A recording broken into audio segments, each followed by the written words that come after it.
इसके बाद में दूसरी शंका है, रूपम दास बिहार से है। सतसाई भगत जी, मैं रूपम दास बिहार से, सीतामढ़ी जिला से। भगत जी, हम एक ई रिक्शा चालक हैं और ई रिक्शा हमारा ही है। पैसेंजर हमको बोलते हैं मेला में लेकर चलो, किसी गांव में मंदिर में लेकर चलो। क्या करें भगत जी, शंका समाधान करें। ई रिक्शा चलाने का हमारा काम है। महीने में 8,033 रुपए की किस्त भरना पड़ता है, 21 महीने। सतसाई भगत जी, कृपया शंका समाधान करें। देखिए भगत जी, मर्यादाओं को लेकर किसी प्रकार की कोई छूट सतगुरु रामपाल जी भगवान के इस सत भक्ति मार्ग में नहीं है। आप चाहे ई रिक्शा चलाते हैं, चाहे गाड़ी चलाते हैं, चाहे बस चलाते हैं, चाहे टैक्सी चलाते हैं, चाहे आपकी किस्त है या नहीं है, आपने जो किस्त शब्द जहां यूज किया है कि मुझे 8,000 रुपए की हर महीने किस्त भरनी पड़ती है, यानी आपने थोड़ा सा मुझे ये बताने का प्रयास किया है कि भगत जी, अगर आपने मुझे मना कर दिया तो फिर मैं गाड़ी की किस्तें कैसे भरूंगा। यानी आपने अपनी पीड़ा को सामने रख दिया। ऐसा नहीं करना भगत जी।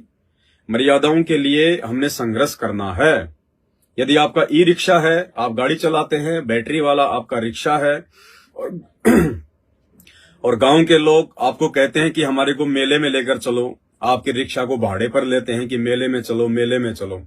कोई दिक्कत नहीं है, मेले में हम जा सकते हैं भगत जी। मेले में आप कोई भी बुकिंग लेकर जा सकते हो, कोई भी सवारी लेकर जा सकते हो। आप उन लोगों को छोड़ दीजिए वहां पे, आप अपना वापस जो है आप जी अपने घर पे आ जाइएगा, कोई दिक्कत नहीं है। मेले में जाने से या मेले में, मतलब हमने वैसे मेले में नहीं जाना है। अगर मेला कहीं पे गांव में भर रहा है तो हमने मेला देखने के लिए नहीं जाना। हम संत रामपाल जी के भक्तों ने मेला वगैरह देखने के लिए नहीं जाना है। यदि आपका ई रिक्शा है, आपकी टैक्सी है, कोई आपको भाड़े पे लेके जाता है, तो आप जी अपनी मजदूरी के हिसाब से भाड़े पे मेले में जा सकते हैं। उस व्यक्ति को छोड़ के अपना घर पे वापस आ जाइए, उसमें कोई दोष नहीं है। लेकिन स्पेशली हम भक्तों ने मेला वगैरह देखने के लिए कहीं नहीं जाना है।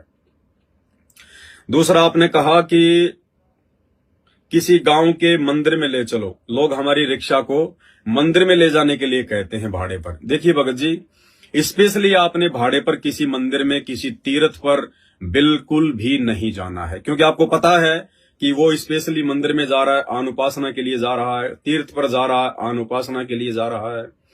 ऐसी स्थिति में भगत जी आपने बिल्कुल भी उनको सहयोग नहीं करना है।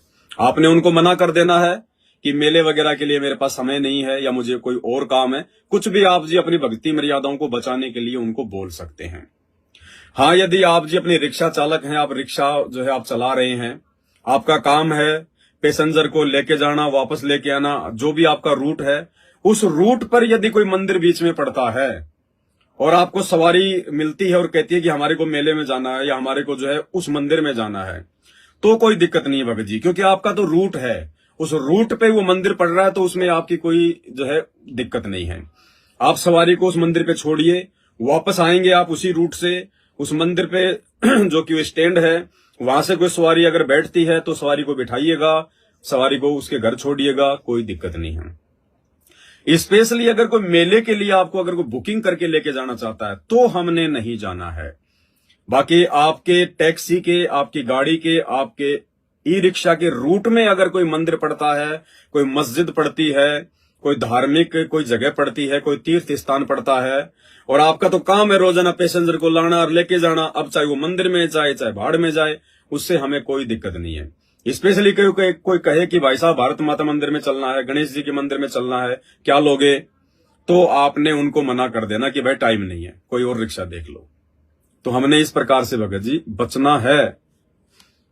और किस्त भगत जी देखो, परमात्मा पे विश्वास करना पड़ेगा। मर्यादा तोड़ के आप किस्त भी भर दोगे तो भी क्या फायदा। भले ही मर्यादा तोड़ के आप जी अपनी किस्त भी भर लोगे, लेकिन परमात्मा तो नाराज हो गया। अरे वो किस्त भरना जरूरी है या परमात्मा को जो है खुश रखना ज्यादा जरूरी है। और ये किस्तें भी परमात्मा के आशीर्वाद से भरी जाएंगी भगत जी। अगर मर्यादा में रहोगे, थोड़ा सा विश्वास करोगे, भगवान पे दृढ़ रहोगे, अपने आत्म कल्याण के प्रति थोड़ा चिंतित रहोगे, तो किस्तें निकलवाना परमात्मा का काम है। कौन सी बड़ी बात है, आप उसके भगत हो, उसकी शरण में हो।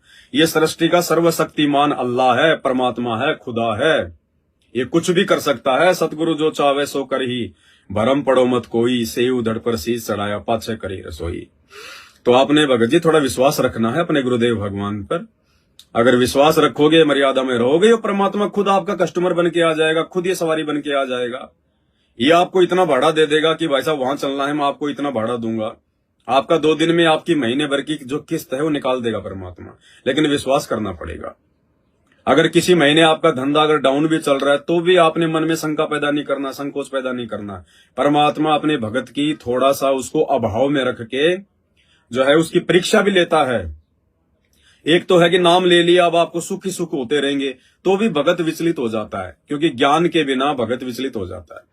परमात्मा ने भगत को अगर तैयार करना है मोक्ष के लिए, तो परमात्मा ऐसा नहीं कि सुख ही सुख देगा। परमात्मा थोड़े बहुत उसको दुख भी देगा, कष्ट भी देगा। उन कष्टों में, उन दुखों में परमात्मा उसकी परीक्षा लेगा कि भाई चलो, सुख में तो सभी भक्ति करते हैं, सुख में सुमरण सब करे, दुख में करे न कोई।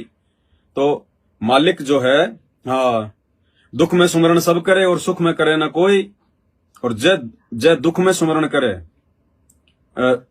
जय सुख में सुमरण करे तो फिर दुख काहे को होई। संकट आने पे तो हर कोई भगवान याद करता है, अल्लाह अल्लाह, हे परमात्मा, हे भगवान, हे वाला जी, हे गुरु जी। दुख में तो हर कोई रोता है, लेकिन भगवान कहते हैं अगर कोई सुख में, अगर कोई अच्छे दिनों में अगर भगवान को याद कर ले तो उसके ऊपर भगवान दुख आने नहीं देगा। लेकिन सुख में किसी को भगवान याद नहीं आता। सुख में तो उसको बकवाद याद आती है, घूमना फिरना उसको याद आता है। तो भगत जी ये परमात्मा है, अंतर्यामी है, इनको पल पल की खबर है भगत को किस चीज की आवश्यकता है। हमने केवल इनकी प्रत्येक मर्यादाओं में रहकर इनको खुश करना पड़ेगा। बाकी काम लेट सेट परमात्मा हमारा संभाल लेंगे, इतना विश्वास हमें होना चाहिए।